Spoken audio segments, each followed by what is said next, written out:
दोस्तों, एक कंपनी का मर्डर हो जाता है और किसी को कानो कान खबर भी नहीं होती और एक आवाज़ तक भी नहीं आती कि इसका खात्मा हो गया है। इसका मर्डर दरअसल साइलेंटली हुआ है। यह है कंपनी ब्लैकबेरी। 1999 में इन्होंने अपना सबसे पहला डिवाइस लाया और सन 2000 से लेकर 2010 तक इनका पूरा बोलबाला रहा है मोबाइल इंडस्ट्री के अंदर।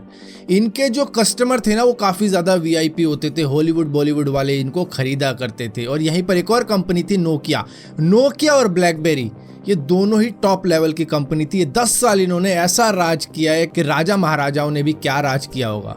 पूरा ऐसे रहे थे कि हमारे से बढ़िया तो कोई है ही नहीं। इसी बीच में 2007 में आईफोन आ गया, एंड्रॉयड भी आ गया था उसी से पहले। अब एंड्रॉयड तो तब चलन में इतना था नहीं है क्योंकि नोकिया का ही बोलबाला चल रहा था। और 2007 में जब आईफोन आया तो भैया ब्लैकबेरी नोकिया ने कहा ये क्या है, ये हमारे सामने क्या ही टिकेंगे, हम तो पूरी मार्केट पर राज करते हैं। मतलब कि ये लगा लो 90% मार्केट मोबाइल की इन्हीं की थी, मतलब इन्हीं के आसपास घूमती थी। ना सैमसंग को पूछता था कोई, ना बाकी कंपनियों को पूछता था, सभी नोकिया की तरफ ही जाते थे। लेकिन जो ब्लैकबेरी था ना, वो प्रीमियम कस्टमर होल्ड करके बैठा हुआ था। काफ़ी ज़्यादा एक्सपेंसिव होते थे इनके डिवाइस। 2008 के करीब में इन्होंने अपना टच स्क्रीन वाला फ़ोन लाने की कोशिश करी, लेकिन उसका रिस्पॉन्स इतना गंदा था। जो टच रिस्पॉन्स था, एक्चुअली मैं उसकी बात कर रहा हूँ, ना कि उसके सेल की बात कर रहा हूँ कि सेल ही नहीं हुई, वो बहुत ज़्यादा बेकार था। और 2007 में आईफोन टच स्क्रीन वाला फ़ोन ला के सबको चौंका चुका था कि भैया टच स्क्रीन का फ़ोन कुछ इस तरीके का होता है जहाँ पर आपको बटनों की कोई भी ज़रूरत होगी नहीं। और टच रिस्पॉन्स काफ़ी ज़्यादा बेहतर था आईफोन का उस वक्त में। अब इसके बाद में ब्लैकबेरी को अकल नहीं आई, वो टच की वैल्यू को समझा नहीं, उसने टच स्क्रीन वाले सिस्टम को छोड़ा, वापस वो कीपैड वाले सिस्टम की तरफ चला गया कि भैया हम तो 26 बटनों वाले फ़ोन कहलाते हैं, तो हम तो उसी में चलेंगे। अब उसी में चलने का नतीजा ये हुआ कि आईफोन अपने नए नए मॉडल लाता रहा और नए नए फीचर दिखाता रहा। 2010 के करीब में जब आईफोन 4 आया, तब वहाँ से ब्लैकबेरी के मुंह पर उन्होंने तकिया रख दिया था। अब वहाँ पर तकिया रखा गया था, उसका दम घुट रहा था, लेकिन वो हार नहीं मान रहा था। वो कह रहा था कि भाई मैं तो चलूँगा ही चलूँगा। अब वहाँ से हुआ ये कि ब्लैकबेरी के जो यूज़र थे ना, जो वीआईपी कस्टमर थे हॉलीवुड बॉलीवुड वाले, उन्होंने देखा कि आईफोन के अंदर ज़्यादा सिक्योरिटी है, ज़्यादा फीचर है, ज़्यादा एप्लीकेशन है, ज़्यादा गेम्स है, ज़्यादा वैल्यू मिल रही है आपको आपके दिए हुए पैसों की। ब्लैकबेरी के अंदर वो सारे फीचर मौजूद नहीं है, वही सेम ओएस चल रहा है। इनके अंदर कोई नई चीज़ ये ला नहीं पाए हैं। जो इनोवेशंस की बात हो रही है वो ये कर ही नहीं रहे, ये सिर्फ चिपकाए जा रहे हैं महंगे महंगे फ़ोन ये दिखा के कि हमारे पास ज़्यादा बटन है। लेकिन आईफोन के अंदर तो सिर्फ एक ही बटन था, लेकिन वो एक बटन ही इनके ऊपर भारी पड़ना शुरू हो चुका था वहाँ से। क्योंकि अगर आप प्ले स्टेशन को देखो, कंसोल को देखो, तो एक्सबॉक्स के अंदर गेम्स बहुत होती हैं, लेकिन एक्सक्लूसिव गेम नहीं आती एक्सबॉक्स के अंदर।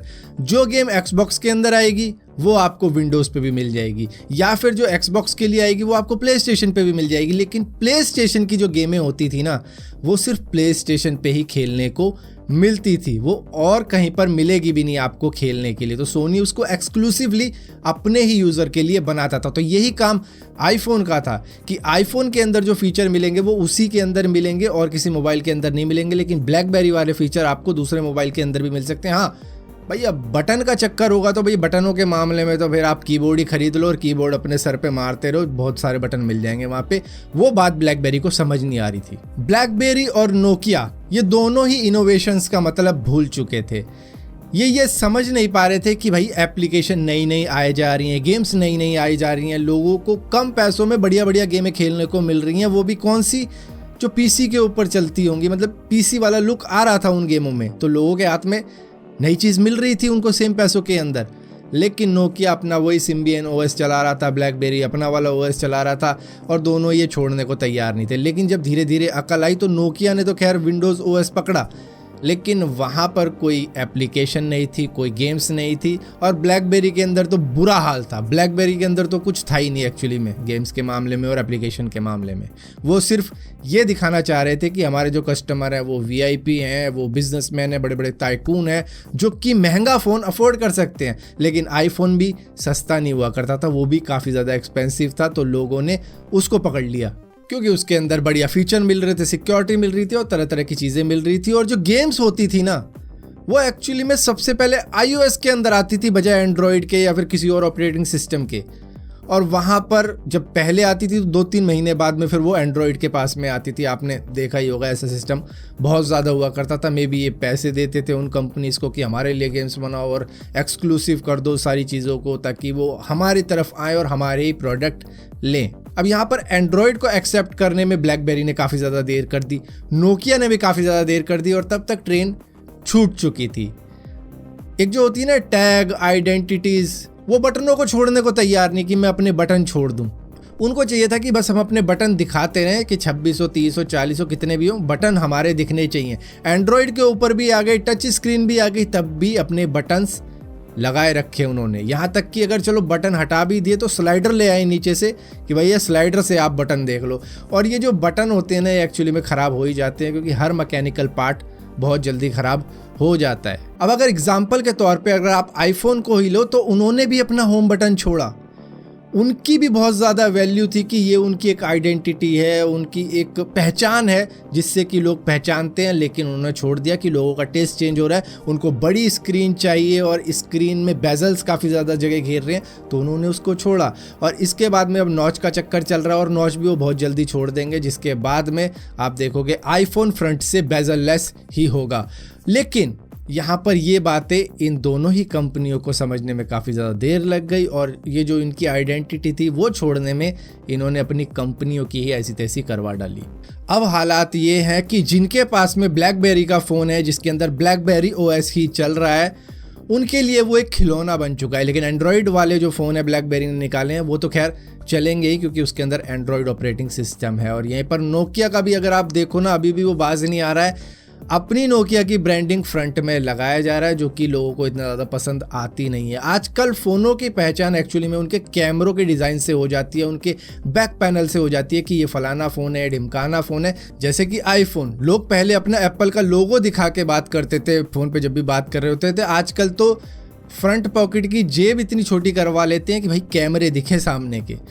लोग पहचान जाते हैं कोई सा भी फ़ोन हो, और ब्लैकबेरी के साथ में भी ऐसा था, लेकिन वो समय के साथ बदला नहीं। आईफोन बदलता चला गया, और एंड्रॉयड तो एक ऑपरेटिंग सिस्टम है, चाहे आप किसी भी कंपनी के अंदर डाल लो। एलजी वाले भी चला रहे थे एंड्रॉयड को लेके, लेकिन उनके फ़ोन इतने ज़्यादा काम किए नहीं। तो एंड्रॉयड तो चलेगा, आईफोन अलग ही है। चाहे कोई सी भी कंपनी आए, एंड्रॉयड तो किसी भी कंपनी के अंदर घुसी जाएगी, एंड्रॉयड का कुछ नहीं जाएगा। लेकिन हाँ, इनोवेशन किनको करनी पड़ेगी? ये जो खुद के ऑपरेटिंग सिस्टम चला रहे हैं। अब तो खैर एप्पल ही बचा है, बाकी कोई कंपनी होगी तो शायद ही कोई खेल रहा होगा उन फ़ोनों के साथ में, क्योंकि खिलौने ही बन चुके हैं। आईफोन तो इनोवेशन करे जाता है, इसी वजह से वो इस टाइम तक टिका हुआ है, और लोग इंतज़ार करते हैं हर साल नए आईफोन का, और क्या नया वो लेके आने वाले हैं। बेशक से कैमरों के ही डिज़ाइन चेंज कर रहे हैं, लेकिन अब उनके सामने कोई इतना बड़ा कोई कॉम्पिटिटर है नहीं। हाँ, टेस्ला जिस दिन आएगा वो आईफोन के लिए एक बहुत तगड़ा कंपटीशन लेके आएगा, क्योंकि उसकी भी मार्केट वैल्यू बहुत ज़्यादा है, और वो भी एक बहुत बढ़िया प्रीमियम ब्रांड बन जाएगी जैसे ही वो मार्केट के अंदर आएगी।